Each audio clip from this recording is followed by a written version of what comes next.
प्यारे बच्चों, आज हम क्रय विज्ञान में चिकनाई के माध्यम से भोजन पकाना सीखेंगे व उसके बारे में समझेंगे। चिकनाई के माध्यम से पकाना भी पाक क्रिया की एक लोकप्रिय विधि है। चिकनाई के रूप में बच्चों घी, मक्खन तथा तेल आदि का प्रयोग किया जाता है। प्रचलित बोलचाल की भाषा में इसे तलना कहा जाता है। इस विधि द्वारा भोजन अति शीघ्र पककर तैयार हो जाता है, अर्थात इसमें बहुत कम समय लगता है। भारतवर्ष में इस विधि को बहुत अधिक अपनाया जाता है। चिकनाई के माध्यम से भोजन पकाना अर्थात तलना 3 प्रकार से हो सकता है, जैसे नंबर 1 तलने की उथली विधि, तलने की गहरी विधि, तलने की शुष्क विधि। तो आइए आज हम तलने की उथली विधि के बारे में पढ़ेंगे। तलने की उथली विधि में घी या तेल बहुत कम मात्रा में प्रयोग किया जाता है। इस विधि में तवे या फ्राई पैन में सबसे पहले बच्चों थोड़ा सा रिफाइंड या घी या तेल डाल दिया जाता है और फिर जब वह थोड़ा सा गर्म हो जाए तो उसके बाद उसमें हम खाद्य सामग्री को डाल देते हैं।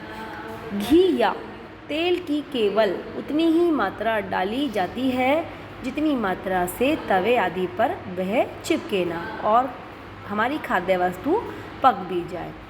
इस विधि से आलू की टिकिया, कटलेट्स, आमलेट, डोसा, पराठे, पुए आदि अच्छी तरह से बनाए जा सकते हैं।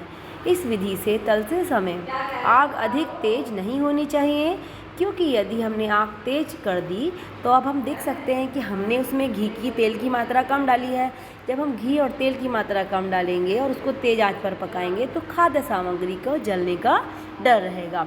इसीलिए हम उसको मध्य आंच में पकाएंगे। इस विधि से तैयार किए गए आहार काफ़ी स्वादिष्ट होते हैं और यह विधि पाश्चात्य देशों में भी अधिक लोकप्रिय है।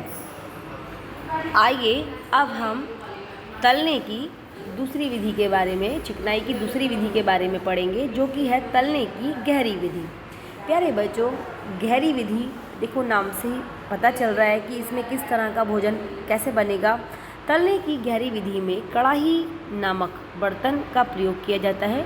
कढ़ाई गहरा और खुला बर्तन होता है। गहरा तलने के लिए कढ़ाई में काफ़ी मात्रा में तेल या घी उसमें डाल दिया जाता है तथा उसे गर्म होने के लिए आग पर रख दिया जाता है। जिस सामग्री को तलना है उसे बेसन या मैदा में लेप कर ढककर अथवा बेलन से बेलकर घी और तेल में हम डालते हैं। इस विधि में बच्चों हम ये ध्यान रखेंगे कि जो हमारा तेल है जिसमें हम खाद्य वस्तु को डाल रहे हैं वह बहुत तेज़ गर्म होना चाहिए, क्योंकि अगर वह हल्का गर्म होगा तो हमारा खाद्य वस्तु जो है उसमें ज़्यादा रिफाइंड एब्जॉर्ब करेगी और जब वो ज़्यादा रिफाइंड उसके अंदर लगेगा तो वो ठीक से पक भी नहीं पाएगा और उसमें ज़्यादा चिकनाई होने के कारण वह चीज़ अच्छी नहीं बनेगी। तो बच्चों इस विधि से समोसे, पकौड़ी, मठरी आदि बनाए जाते हैं और भी ऐसी खाद्य वस्तुएं हैं जो इस माध्यम से बनाई जाती हैं।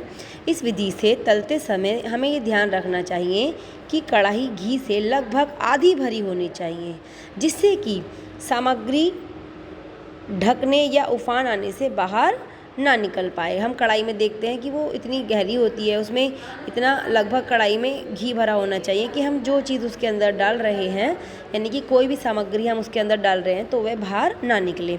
इस विधि से तलते समय ताप हमें अधिक रखना चाहिए। जैसा कि हमने आपको बताया है, यदि ताप कम हुआ तो तली जाने वाली वस्तु अधिक मात्रा में घी लेगी और तैयार वस्तु गरिष्ठ है ना और मुश्किल से पचती है, मतलब हैवी हो जाती है। अब प्यारे बच्चों, हम चिकनाई के माध्यम से ये तीसरी विधि के बारे में पढ़ेंगे, तलने की शुष्क विधि। इस विधि से केवल कुछ विशेष प्रकार की खाद्य सामग्रियों को ही पकाया जाता है। इस विधि से तलने के लिए किसी प्रकार के घी या तेल का प्रयोग नहीं किया जाता है। वास्तव में कुछ खाद्य सामग्रियां ऐसी होती हैं जिनमें स्वतः ही ताप पाकर चिकनाई निकलती है। उदाहरण के लिए चर्बी युक्त सूअर का मांस या बेकन आदि, या फिर और भी ऐसी खाद्य वस्तुएं होती हैं जिसमें ऐसी खाद्य सामग्रियों में यदि तलने के लिए अतिरिक्त चिकनाई का प्रयोग किया जाए तो भोजन अधिक गरिष्ठ और मुश्किल से पचने वाला हो जाता है, क्योंकि ऐसी खाद्य सामग्रियों में खुद ही इतना रिफाइंड तेल होता है कि उनको और ज़्यादा रिफाइंड तेल की ज़रूरत होती ही नहीं है। बच्चों, तलने में हमको कुछ बातों का ध्यान रखना होता है, जो कि हम आपको ऊपर समझा चुके हैं। दोबारा आइए समझते हैं कि चिकनाई के माध्यम से भोजन पकाने या तलने के समय कुछ बातों को अवश्य ध्यान में रखना चाहिए। कढ़ाई में घी, तेल हमने आपको बताया कि ज़्यादा मात्रा में होना चाहिए। उसमें से कुछ ना कुछ धुआं सा उठने लगे, जब वह दिखने लगे कि गर्म हो गई है, तब उसमें तलने वाली सामग्री हमको डालनी चाहिए और उसको हिलाते उलटते पलटते रहना चाहिए। क्यों? क्योंकि समुचित ढंग से पक जाने पर सामग्री को बाहर निकाल लेना चाहिए और निकाल कर कुछ समय तक चलनी में रख देना चाहिए, और जब फालतू तेल बाहर निकल जाए तो सामग्री को पलट लेना चाहिए, है ना। अर्थात तलते समय हमें सामग्री के छोटे छोटे टुकड़े टूट कर भी घी में डाल देने चाहिए। प्यारे बच्चों, ये तलने के कुछ ध्यान रखने योग्य बातें थी, जिनको आप घर में खुद जब खाना बनाएं तो इन बातों का ध्यान दें। आज हमने चिकनाई के माध्यम से बनने वाले भोज्य पदार्थों के बारे में पढ़ा है। कल हम इसकी तीसरी विधि के बारे में पढ़ेंगे। इतने आप ये सब याद करें और इस वीडियो के माध्यम से समझें।